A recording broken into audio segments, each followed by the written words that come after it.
Modern. Modern. Modern. Modern. We're prepping for a voyage. Modern.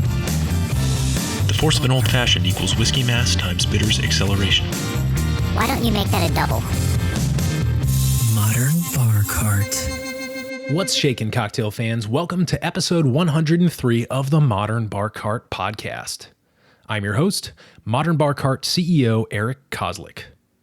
As you may have noticed from the title, this episode is a little different from everything else we've done over the past couple years. It's an audio essay with an embedded rant, and I gotta tell you, I'm pretty good at ranting. Normally you see me as a host who's dedicated to showcasing the incredible talents and knowledge that our interview guests have to offer. I love doing that, and I've built a reputation as a really enthusiastic and fairly impartial interviewer. But occasionally, I like to cut loose and let my own mental horses run free. And this is one of those episodes. But before I dive headlong into the numerous controversies of the non-alcoholic world, I think this would be an appropriate time for you to make yourself a drink. This week's featured mocktail is the Spring Forward, which is a non-alcoholic drink I developed with Charlie Birkinshaw of Element Shrub to highlight some of the best flavors of spring. And since we're on the verge of summer here, I figured I'd share this with you before time runs out. To make the Spring Forward mocktail, you'll need 3 ounces of cold brew matcha, which is just matcha tea made cold using the powdered base. 1 ounce of lemon mint Element Shrub, which you can purchase now on modernbarcart.com. 1/2 ounce sugar snap pea syrup, which I'll detail in a minute here. And 1 dropper of our Iki Japanese bitters by Embitterment. Combine all these ingredients in a cocktail shaker with ice, shake well for about 20 seconds, and strain into a coupe glass. When we shared this drink on Instagram earlier, we were able to garnish it with some Eastern redbud blossoms, which are a pinkish purple. They're bursting with flavor, and most importantly, they're edible. But if you don't have access to these depending on time of year, I'd recommend either using a citrus twist or a nasturtium flower, which is a popular edible garnish. Quick note on the snap pea syrup, it's exactly what it sounds like. We tossed a handful of whole rinsed snap peas into a 1-to-1 simple syrup, muddled them thoroughly over medium heat, and then strained them out after about 5 minutes on the stove. If this spirit-free drink sounds kind of delicious, it's because it is, and I hope that it sets the tone for this episode, which is completely dedicated to the debate surrounding non-alcoholic beverages, what to call them, and their place behind the bar.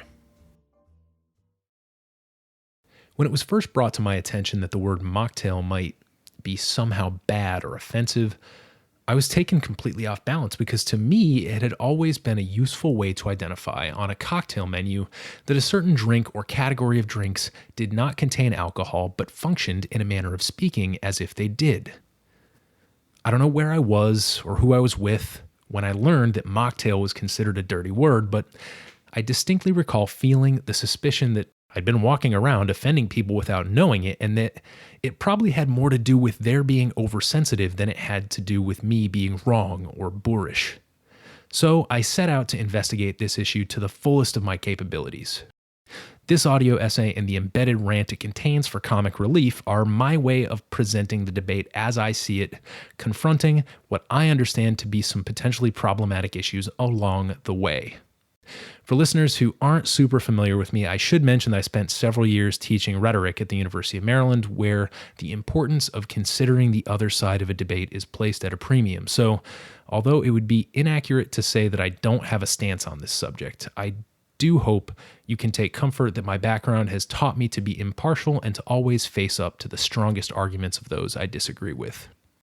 And with that said, I hope you enjoyed this exploration, screaming rant, and eventual squaring of the circle that I refer to as the cocktail-mocktail debate.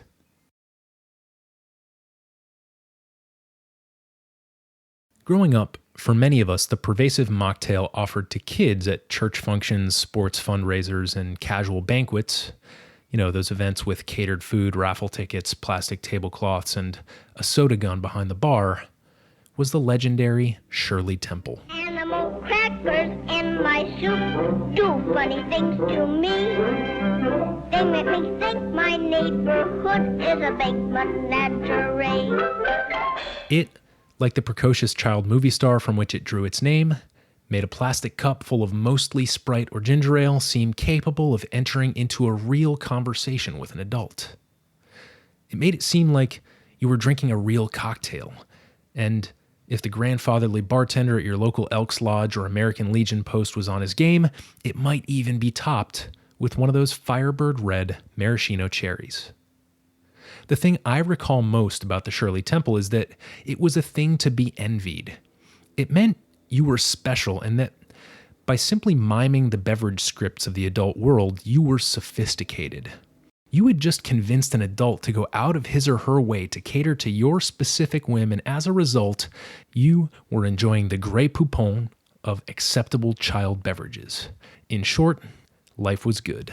Be optimistic, don't you be a grumpy. I bring this up because I can't think of a more appropriate image to represent the debate about what precisely to call a cocktail-looking thing without the liquor.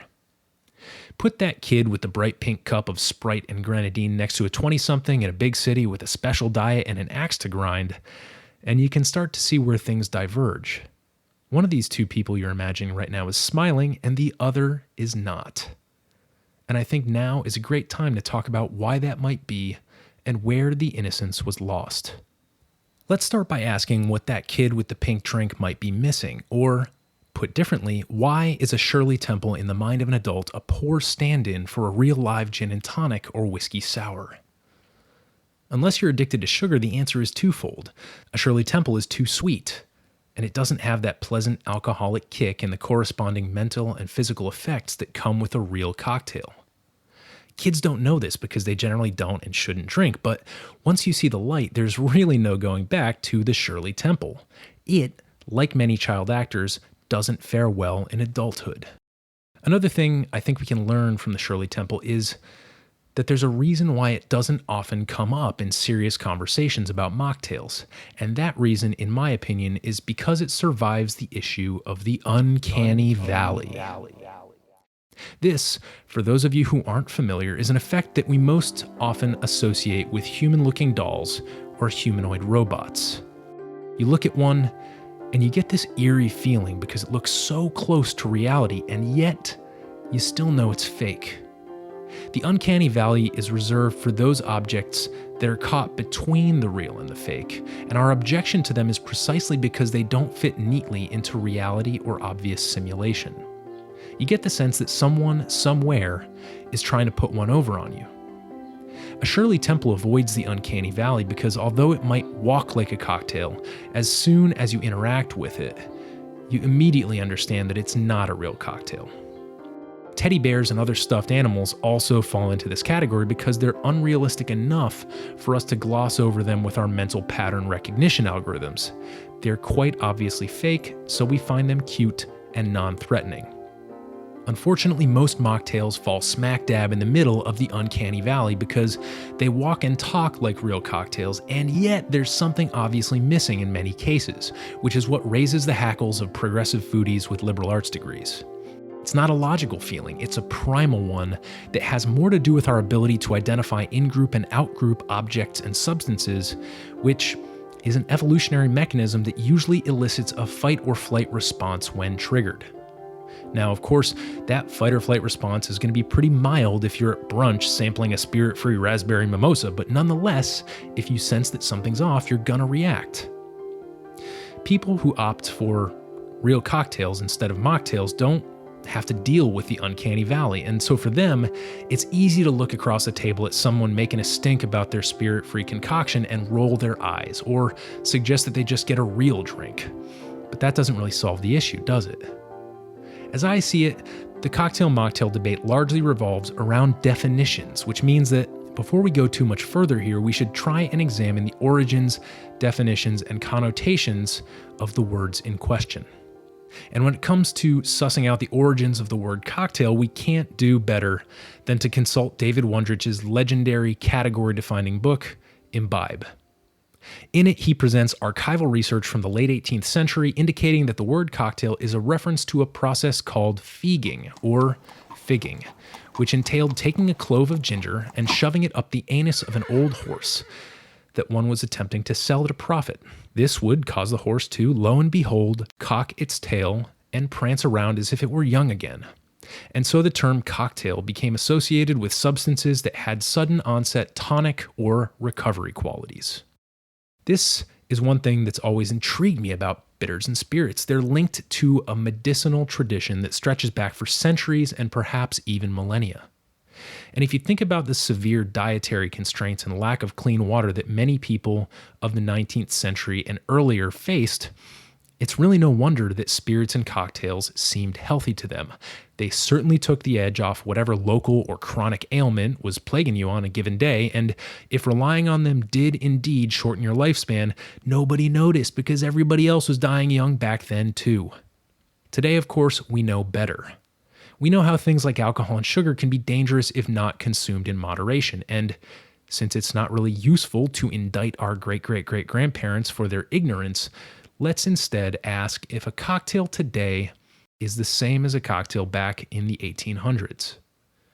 On the surface, I guess we'd say yes, right? Whiskey, sugar, bitters, and ice haven't really changed much, except to get a little tastier over time with technology and regulation. But I think the problem is that we know too much now. We have all this health-related knowledge, and so there's suddenly the potential for cognitive dissonance when you walk into the bar. Well, I'm here, so I guess I should have a drink. But I've got that big presentation at the office tomorrow, and I should really wake up early and hit the gym. These are thoughts that would never have occurred to folks who preceded us by a couple generations. They didn't have gyms. They had jobs that required back-breaking manual labor in many cases. And they didn't need to show up and impress the director of marketing. They just had to show up and do the same thing they always did day after day to survive. That happened whether you had a hangover or not. I like to call this distinction the health privilege distinction when it comes to talking about cocktails and their effect on the body. And we're going to return to this later for sure, but there's another contentious issue in the cocktail-mocktail debate, and it has a lot to do with how we use the word mocktail and what we mean by it. Now, I'll be honest with you. When I first started researching this, I was really hoping for a home run. I was hoping that I'd be able to look up the etymology of the word mock and just point out that everyone was taking it completely out of context and that it's not as derogatory as people are making it out to be. But that's not the case at all. According to etymologyonline.com, the word mock is derived from, quote, the mid-15th century mocken, to make fun of. Also to trick, delude, make a fool of, treat with scorn, treat derisively or contemptuously. From Old French, moquer, deride, jeer, a word of unknown origin. Perhaps from Vulgar Latin, mucare, to blow the nose as a derisive gesture. From Latin, mucus, or possibly from Middle Dutch, mucken, to mumble, or Middle Low German, mucken, grumble. Perhaps ultimately it is imitative of such speech. End quote. From this etymology, I glean two things. First, if we believe the Latin, mocking someone is literally hawking a big old loogie in that person's general direction, which is certainly not complimentary. But if we believe the later versions of this word, it's perhaps been softened a little, taking on a more neutral, imitative quality. Regardless, if you think of what it means today to actively mock someone, you're pointing out that they're somehow bad, wrong, or foolish, even if you manage to keep your bodily fluids to yourself in the process. So since I'm not able to claim that mock is a completely harmless word, I would like instead to present a list of cases where it would be completely ridiculous to be mad or offended at it. First off, mockingbirds, nature's impersonator. If you've never heard a mockingbird imitate a cell phone ring or a car alarm, I feel sorry for you because it's hilarious. Mock neck shirts, inhabiting that crucial middle space between crew neck and turtleneck. Mock trial teams, like real trial but without the consequences. Mock turtle soup, like real turtle soup but without the turtle. Mock orange, a shrub from the genus Philadelphus that produces flowers with an orange smell, essentially orange without the orange. Mock-up, a model or replica of a machine or structure used for instructional or experimental purposes.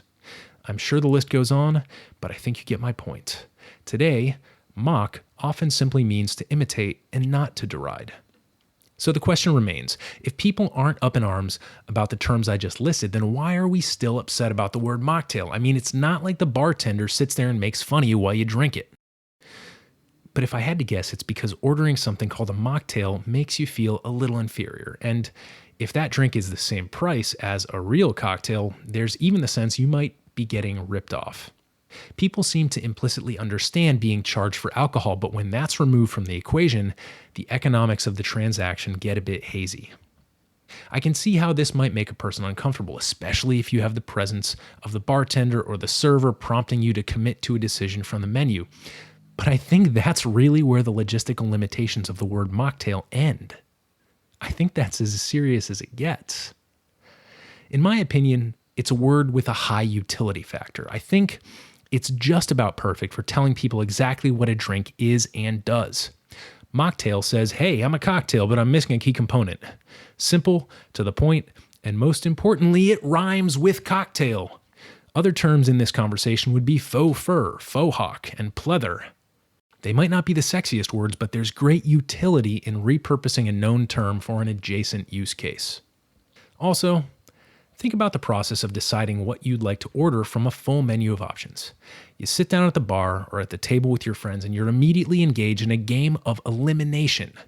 The quickest way to arrive at your best option is most often to tick off the stuff you're apt to dislike. So for servers, bartenders, and bar owners, the less work you have to do to arrive at your decision, the more efficient and cost-effective they can be, which means that the establishment is going to be more profitable, which is good for everyone, including you, the patron. It just so happens that the word mocktail is a great way for folks who want a real cocktail to be able to immediately cross off an entire section of the menu, and it's also a great way to help folks who are in the market for a mocktail to know exactly where they should be looking to find their desired non-alcoholic libation. The term spirit-free cocktail doesn't have this advantage, and that's mostly because it normally causes the reader to do a double take because of the inherent oxymoron. Cocktails involve spirits, so how can you have a spirit-free cocktail? We'll return to this term in a bit because I do actually think that it's got a glimmer of potential, but before we do that, I need to absolutely dispose of one mocktail replacement term I revile with all my being, and that term is ENAB. This is the rant portion of this audio essay, which means you can expect some targeted profanity, ruthless logic, and moments of intense lyricism. Ready? Here we go. If you weren't aware, ENAB is an acronym that stands for Equally Attractive Non-Alcoholic Beverage.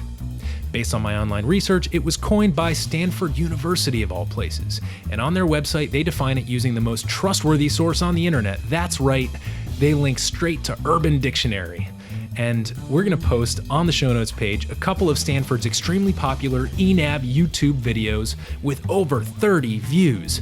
These recipes include such time-honored classics as the Lusty Lime Virgin and the Italian Cream Soda. And if you think that a major university wouldn't be caught dead citing Urban Dictionary or posting rapey-sounding mocktail recipes, you're wrong. Go Cardinals. Since we're off to such a strong start with this acronym, let's just keep going. Let's gloss over the fact that it's really stupid to put a silent vowel in an acronym and skip straight to my main beef with this shit sandwich of a word, which is that it's absolutely garbage marketing for something you might want to consume at one point, something you might want to put into your body. ENAB sounds like an Ewok had puppies with a chocolate lab and stole them.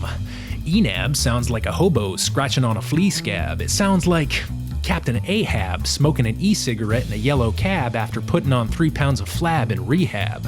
It sounds like a wee crab dressed in olive drab. ENAB should stand for Especially Awful Non-Agreeable Bullshit.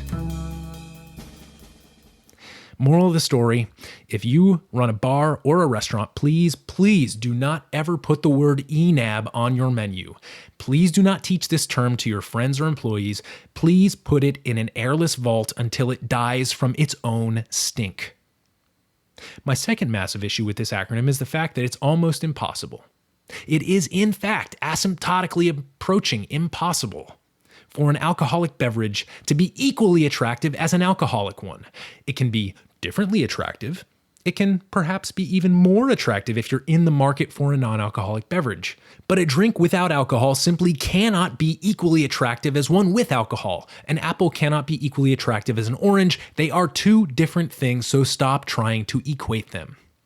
To me, the term ENAB perfectly encapsulates the ugliest, laziest part of this debate where people want to nitpick on bars or individuals like me who like the word mocktail by claiming that the term alienates them for their dietary or health choices. And the implication is that it's incumbent upon us to go out of our way to fix this issue in the name of inclusivity. Now here, I'm going to pause the rant, put some air brackets, and specify that it is absolutely important to be inclusive. Let me make my stance on that very clear. I have some very actionable and very inclusive thoughts as we wrap up, but I marketed this as a rant, so a rant you shall have. End air brackets. To me, the emergence of the term ENAB is like the emergence of the peanut-free elementary school lunchroom, except no one's going to die if they don't personally like what their drink is called. This is a self-imposed sensitivity that operates so far up the human hierarchy of needs that it can't really be included in a serious discussion about real issues. And yet, for some reason, here we are. So if you're out there listening, and I hope you're not, because at this point I'm losing a podcast listener, but if you're out there listening and you've ever used the word ENAB with a straight face or shamed someone for using the word mocktail, I want you to do a couple things. First, stop self-imposing sensitivities when you don't need to. Frame small issues like this one as opportunities rather than injustices, and enter into conversations by asking what if instead of filing a freaking lawsuit. We want robustness in our bar programs, and we want our bartenders to be creative. And by scaling this particular molehill into a big, weird, stupid mountain, you are an active impediment to said robustness and said creativity. Secondly, keep in mind that just because I think you're horribly misguided on this topic doesn't mean your voice isn't valuable. We certainly want you to have a seat at the table where we discuss topics like this. But for God's sake, please take some time, think some thoughts, and come to that table with a term that is at least 2 full standard deviations better than ENAB. Rant concluded. Let me do a quick little recap here before I give you my ultimate thesis and hopefully propose a way for us to all get along better in the realm of non-alcoholic drinks. In the beginning, cocktails were experienced and viewed as healthy, or at least health adjacent. The term cocktail itself refers to an old horse that has been made to appear young again. But as our understanding of how alcohol and sugar affect the body has developed, it's possible to experience health-related dissonance when drinking cocktails, which is sort of where mocktails enter the conversation. Regarding mocktails, we've learned that they have a couple problems. They often activate the uncanny valley in people, which raises concerns about value and function, essentially cocktail poserhood. Also, some people react negatively to the word mock. They feel that it paints them as inferior for making healthy choices. To them, it feels like the jocks and party crowd are picking on the nerds, but these folks might be ignoring how this word has evolved from its original derogatory roots to mean something that sort of neutrally mimics rather than something that just maliciously derides. I personally like the word mocktail because I think it makes ordering off a menu easy and because it rhymes with cocktail, which is exactly the relationship between a cocktail and a mocktail. If I had a mocktail bar, it would be called Rhymes with Cocktail. No question. Feel free to steal that one from me because I never intend to open a mocktail bar. Finally, there have been some attempts to replace the word mocktail with terms like spirit-free cocktail and that other word, which I won't utter here, but those terms have way more semantic and connotational issues than the word mocktail does. So in this ball game, no matter what you say, the bullpen certainly isn't any better than the starting pitcher. Now that we're caught up, I'd like to pose my thesis about how we might solve or at least make progress on the cocktail-mocktail debate as 2 related questions. What if, just like the word mock has evolved to mean something different than it once did, the formal definition of the word cocktail is no longer in line with our expectations and experiences? And what if it were possible to both broaden and clarify our definitions and enhance our execution of these non-alcoholic beverages so that everyone knows what they're getting when they order one at the bar? Think about it this way. 10 or 15 years ago, if you asked for an old-fashioned, it was entirely possible that you'd be presented with some monstrosity involving muddled fruit, artificial cherries, and soda water. And to be fair, this is a particular style, but it's certainly not a classic old-fashioned. The point is, today, we're at a place where most decent bars can whip up a decent old-fashioned with no questions asked. That didn't happen by magic. It happened because people read books, consulted folks who did great work in the industry, and then taught their staff how to do it the right way. I think this can happen for non-alcoholic beverages as well. I could certainly imagine a day when I would walk into a bar, look at a menu section called spirit-free cocktails, be perfectly content paying cocktail-type money for a spirit-free drink, and have no issue with it being called a cocktail.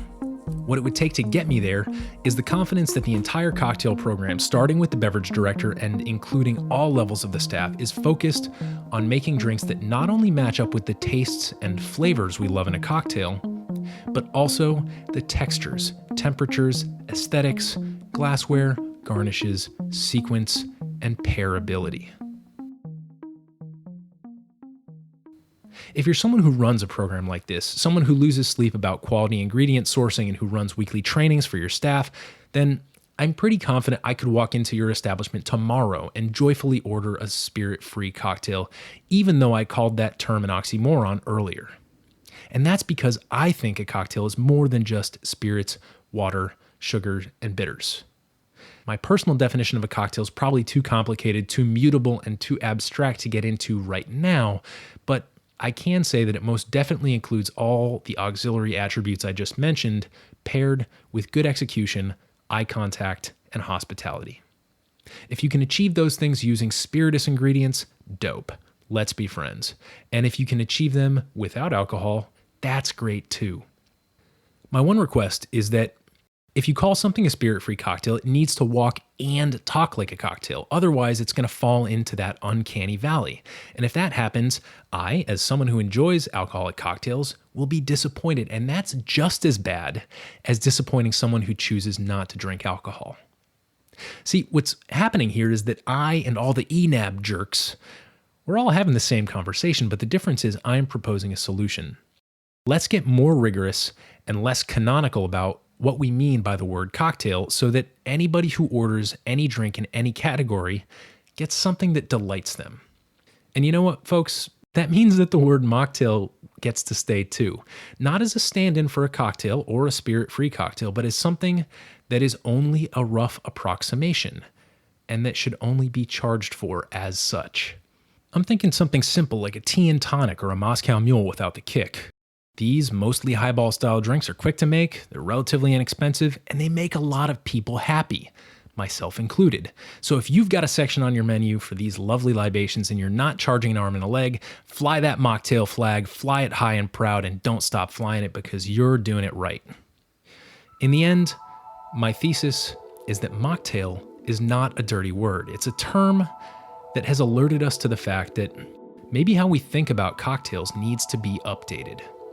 Not like a full update where you have to restart your laptop, but more like one of those nice little iPhone updates that happen automatically when you're on Wi-Fi. This can be a quiet, untelevised revolution that trickles down from exceptional bar programs to merely good ones. And it can start with brunch shift bartenders. It doesn't require a royal decree from Baron von Wundrich or Duke de Graaf. Personally, I intend to continue having conversations about non-boozy mixed drinks and collaborating with some of my closest colleagues to create resources that make cocktails, spirit-free cocktails, and mocktails more fun and easier to execute for everyone, whether you're in the service industry or are just a passionate home consumer. So keep an eye out for those resources as they develop, and remember, if someone comes up to you and starts throwing around the term ENAB, just tell them to take that stupid acronym and make like the horse with the ginger. I'm Modern Bar Cart CEO Eric Kozlik, wishing you happy drinking no matter what's in your glass or what you call it, within reason. Cheers.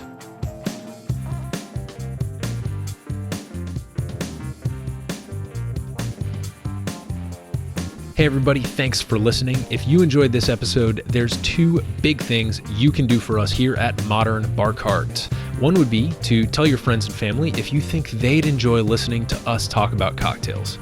And if they don't download podcasts, they can always stream our episodes on their desktop directly from the show notes page at modernbarcart.com. The other thing you can do to help would be to head on over to iTunes or wherever you download your podcasts and leave us a review. 5 stars are great, but we're more interested in your feedback. And the beauty is, the more reviews we have, the easier it will be for other folks out there to learn about our show. We're trying to start a cocktail revolution here, and by spreading the word, you're helping us fight the good fight. You can always reach us by emailing podcast@modernbarcart.com if you're looking for cocktail or bartending advice, or if you're a pro who would like to pull up a mic and be interviewed for all to hear. Also, definitely follow us on Instagram and Facebook at Modern Bar Cart for cocktail porn, recipes, and entertaining tips. And keep an eye out for new product releases and special offers, which are happening all the time.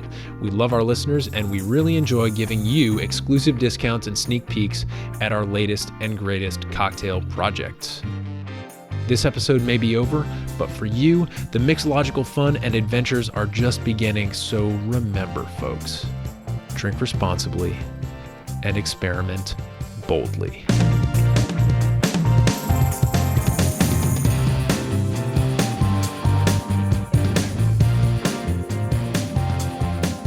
This episode was made possible with extensive editing and production assistance by Samantha Reed, and a little bit of ranting magic by yours truly.